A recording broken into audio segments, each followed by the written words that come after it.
The story of Armand. The chamber had faded, the walks were gone, horsemen came.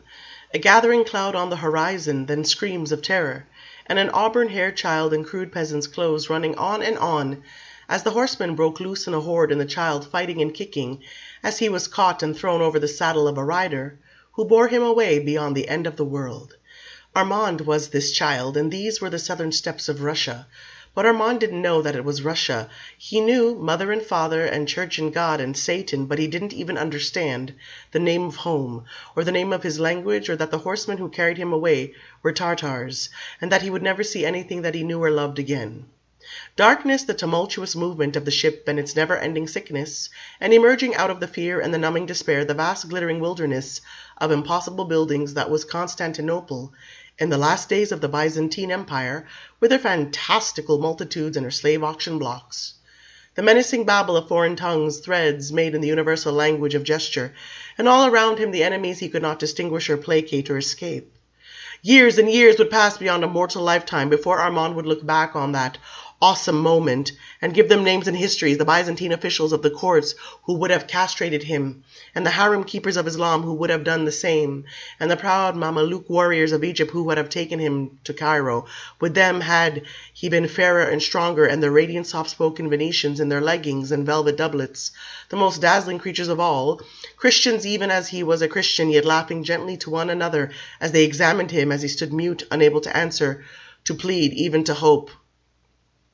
I saw the seas before him, the great rolling blue of the Aegean and the Adriatic, and his sickness again in the hold, and his solemn vow not to live, and then the great Moorish palaces of Venice rising from the gleaming surface of the lagoon, and the house to which he was taken with its dozens and dozens of secret chambers, the light of the sky glimpsed only through barred windows, and the other boys speaking to him in that soft strange tongue that was Venetian, and the threats and the cajoling, as he was convinced, against all his fear and superstitions, of the sins that he must commit with the endless procession of strangers in this landscape of marble and torchlight, each chamber opening to a new tableau of tenderness that surrendered to the same ritual and inexplicable and finally cruel desire. And at last one night when for days and days he had refused to submit, and he was hungry and sore and would not speak any longer to anyone, he was pushed through one of those doors again, just as he was, soiled and blind from the dark room in which he'd been locked, and the creature standing there to receive him, the tall one in red velvet, with the lean and almost luminous face, touched him so gently with cool fingers that, half dreaming, he didn't cry as he saw the coins exchange hands. But it was a great deal of money, too much money. He was being sold off. And the face, it was too smooth, it might have been a mask. At the final moment he screamed. He swore he would obey, he wouldn't fight anymore. Will someone tell him where he's being taken? He won't disobey anymore. Please. Please. But even as he was pulled down the stairs towards the dank smell of the water, he felt the firm, delicate fingers of his new master again, and on his neck cool and tender lips that could never, never hurt him. And that first deadly and irresistible kiss, love and love and love in the vampire kiss, it bathed Armand, cleansed him. This is everything. As he was carried into the gondola, and the gondola moved like a great sinister beetle through the narrow stream into the sewers beneath another house. Drunk on pleasure, drunk on the silky white hands that smoothed back his hair and the voice that called him beautiful, on the face that in moments of feeling was suffused with expression only to become as serene and dazzling as something made of jewels and alabaster in repose. Like a pool of moonlit water it was, touch it even with a fingertip, and all its life rises to the surface only to vanish in quiet once again.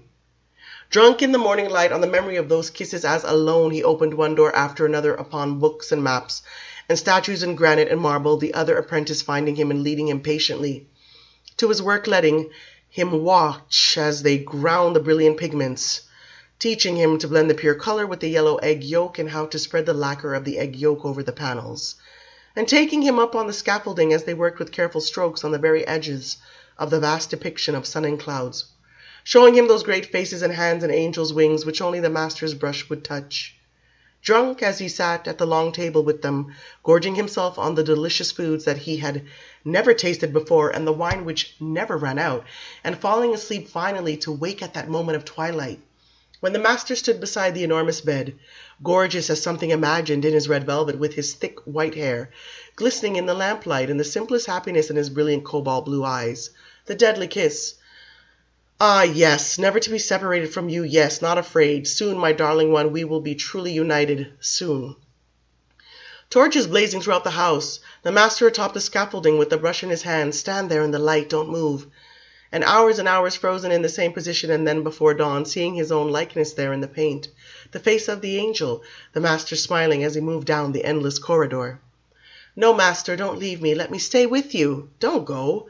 Day again, and money in his pockets, real gold, and the grandeur of Venice with her dark green waterways, walled in palaces, and the other apprentices walking arm in arm with him. And the fresh air and the blue sky over the Piazza San Marco, like something he had only dreamed in childhood, and the palazzo again at twilight, and the master coming. The master bent over the smaller panel with the brush, working faster and faster, as the apprentices gazed on, half horrified, half fascinated, the master looking up and seeing him, and putting down the brush and taking him out of the enormous studio as the others worked until the hour of midnight. His face in the master's hands, as alone in the bedchamber again, that secret never tell anyone kiss, 2 years, 3 years, no words to recreate it or embrace it.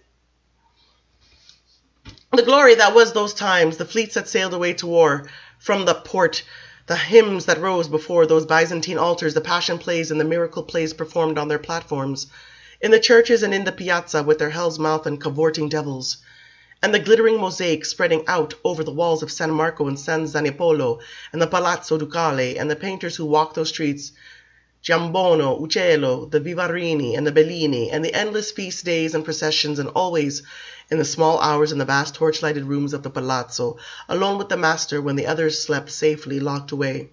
The master's brush racing over the panel before it, as if uncovering the painting rather than creating it, sun and sky and sea spreading out beneath the canopy of the angel's wings.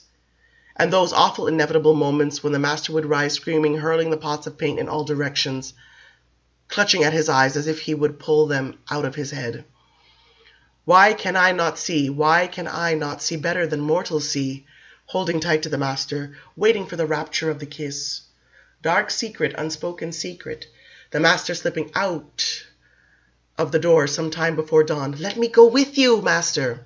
Soon, my darling, my love, my little one, when you're strong enough and tall enough and there is no flaw in you any more. Go now and have all the pleasures that await you. Have the love of a woman, and have the love of a man as well in the nights that follow. Forget the bitterness you knew in the brothel, and taste of these things while there is still time. And rarely did the night close that there wasn't that figure come back again, just before the rising sun, and this time ruddy and warm as it bent over him to give him the embrace that would sustain him through the daylight hours until the deadly kiss at twilight again. He learned to read and write. He took the paintings to their final destinations in the churches and the chapels of the great palaces, and collected the payments and bargained for the pigments and the oils. He scolded the servants when the beds weren't made and the meals weren't ready. And beloved by the apprentices, he sent them to their new service when they were finished with tears. He read poetry to the master as the master painted, and he learned to play the lute and to sing songs.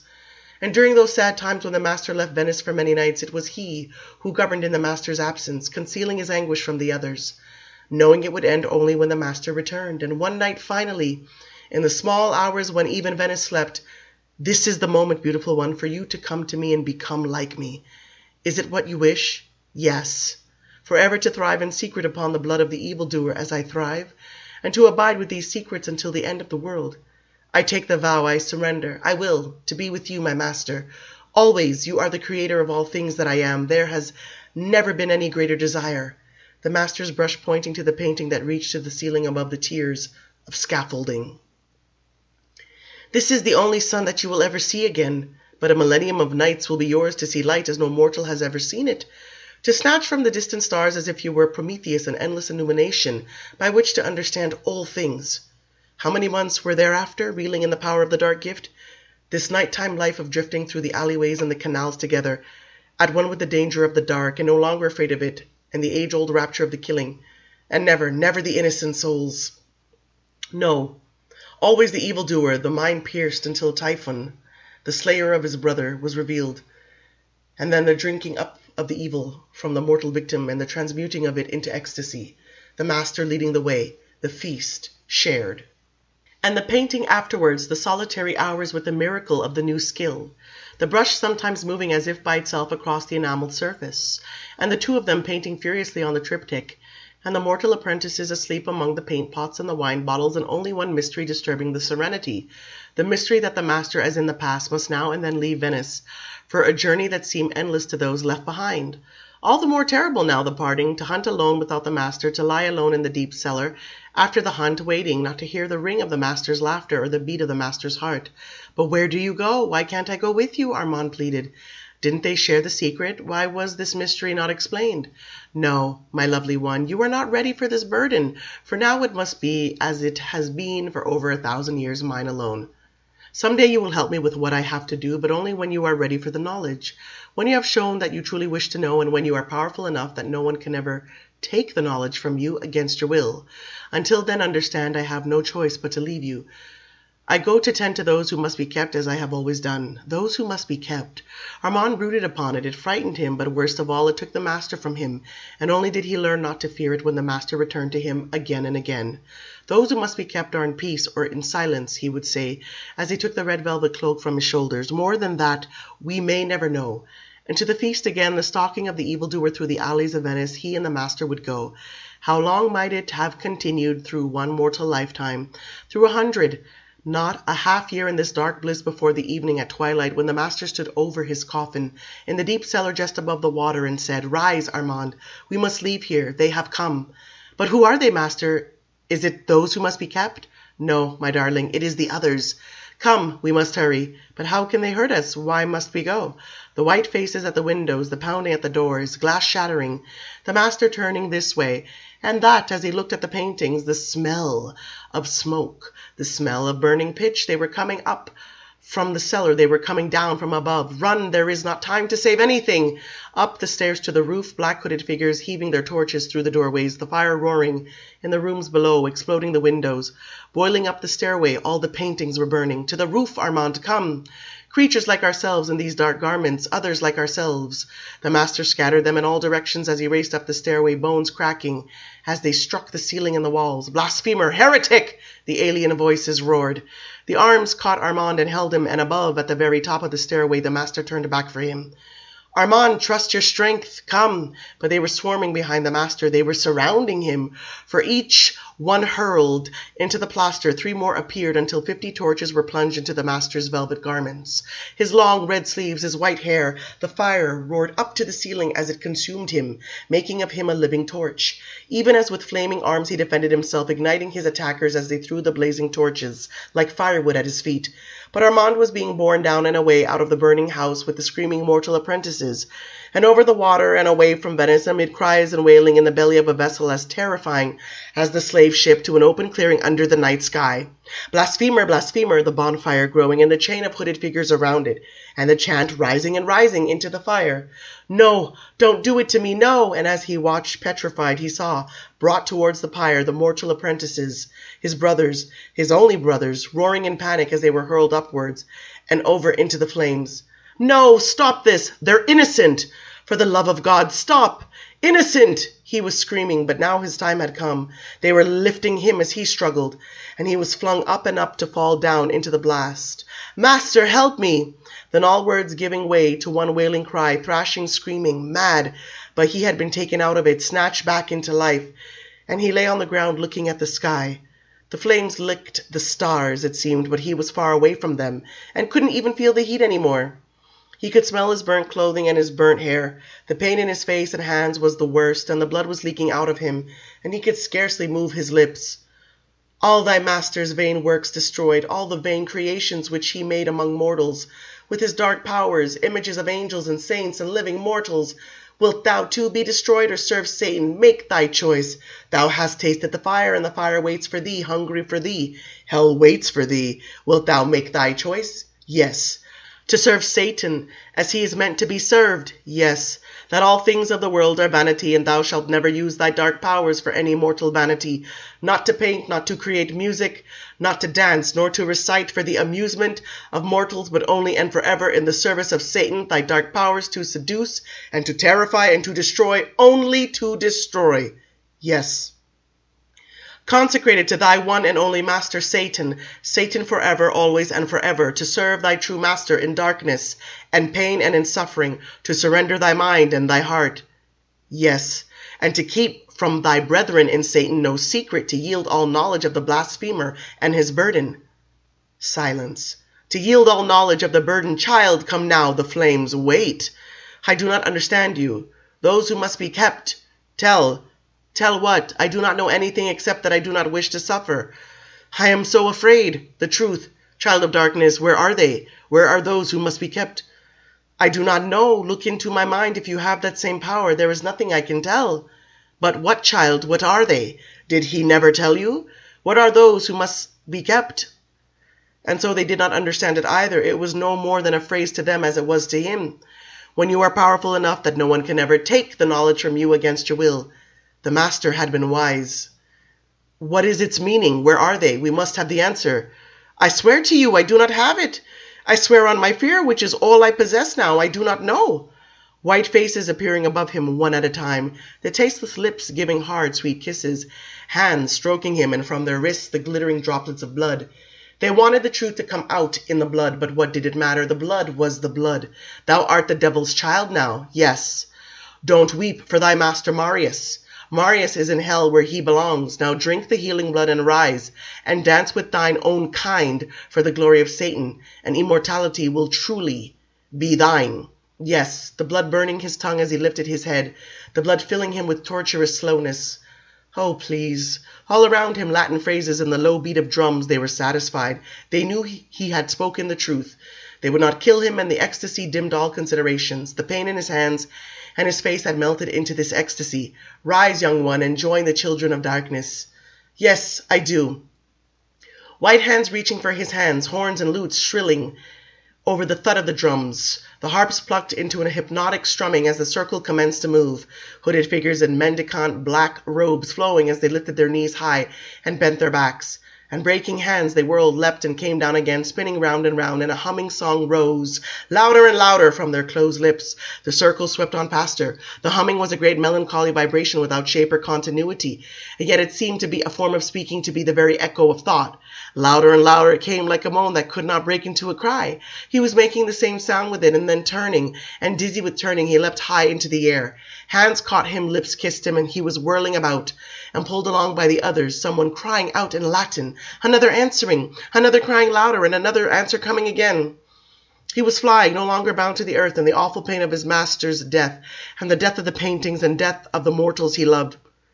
The wind sailed past him, and the heat blasted his face and eyes, but the singing was so beautiful that it didn't matter that he didn't know the words, or that he couldn't pray to Satan, didn't know how to believe or make such a prayer. No one knew that he didn't know, and they were all in a chorus together, and they cried and lamented and tamed and leapt again and then, swaying back and forth. Threw their heads back as the fire blinded them and licked them, and someone shouted, "Yes! Yes!" And the music surged. A barbarous rhythm broke loose all around him from drums and tambourines, voices in lurid rushing melody at last. The vampires threw up their arms, howled, figures flickering past him, in riotous contortions, backs arched, heels stomping. The jubilation of imps in hell, it horrified him, and it called to him.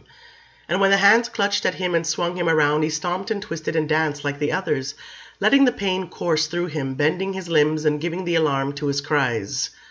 And before dawn he was delirious, and he had a dozen brothers around him, caressing him and soothing him, and leading him down a staircase that had opened into the bowels of the earth.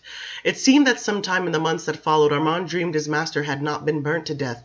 He dreamed his master had fallen from the roof of blazing comet into the saving waters of the canal below. And deep in the mountains of northern Italy, his master survived. His master called to him to come. His master was in the sanctuary of those who must be kept. Sometimes in the dream, his master was as powerful and radiant as he had ever been.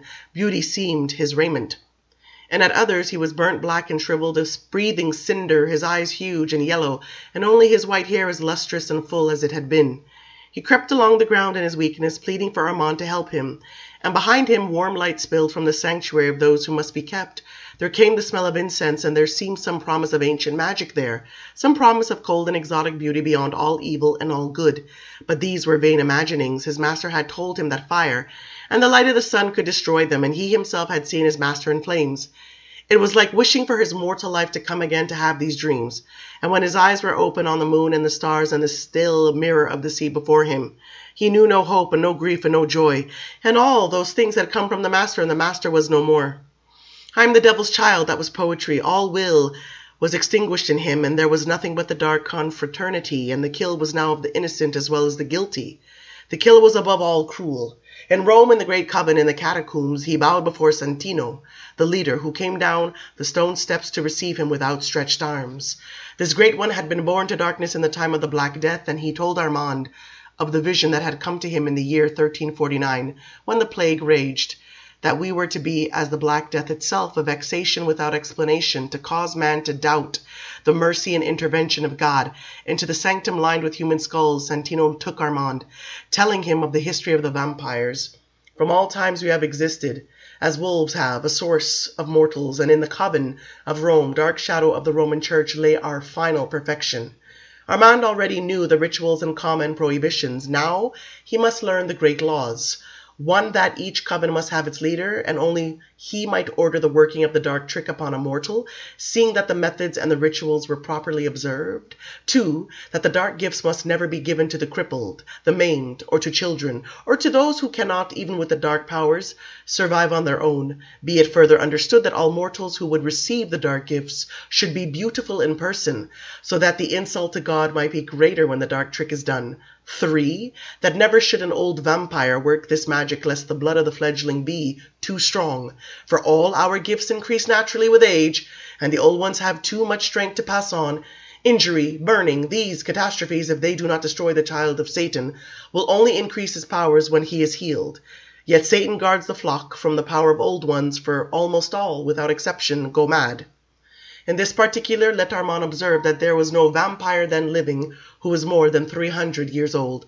No one alive then could remember the first Roman coven. The devil frequently calls his vampires home. But let Armand understand here also that the effect of the dark trick is unpredictable, even when passed on by the very young vampire, and with all due care. For reasons no one knows, some mortals, when born to darkness, become as powerful as titans. Others may be no more than corpses that move. That is why mortals must be chosen with skill. Those with great passion and indomitable will should be avoided, as well as those who have none. 4, that no vampire may ever destroy another vampire, except that the coven master has the power of life and death over all of his flock. And it is further his obligation to lead the old ones and the mad ones into the fire, when they can no longer serve Satan as they should. It is his obligation to destroy all vampires who are not properly made. It is his obligation to destroy those who are so badly wounded that they cannot survive on their own. And it is his obligation finally to seek the destruction of all outcasts and all who have broken the laws. 5, that no vampire shall ever reveal his true nature to a mortal and allow that mortal to live. No vampire must ever reveal the history of the vampires to a mortal and let the mortal live. No vampire must commit to writing the history of the vampires or any true knowledge of vampires, lest such a history be found by mortals and believed. And a vampire's name must never be known to mortals, save from his tombstone. And never must any vampire reveal to mortals the location of his or any other vampire's lair.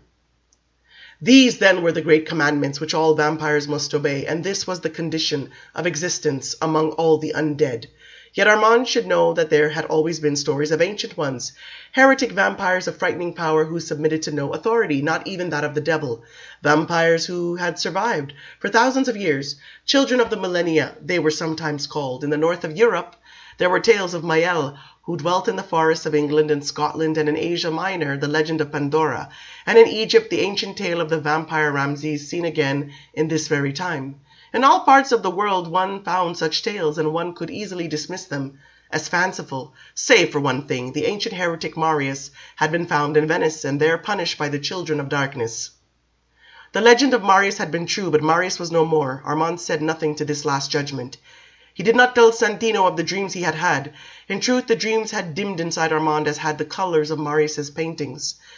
They were no longer held in Armand's mind or heart to be discovered by others who might try to see. When Santino spoke of those who must be kept, Armand again confessed that he did not know the meaning of it. Neither did Santino, nor any vampire that Santino had ever known. Dead was the secret. Dead was Marius, and so, consigned to silence the old and useless mystery, Satan is our Lord and Master. In Satan, all is understood and all is known.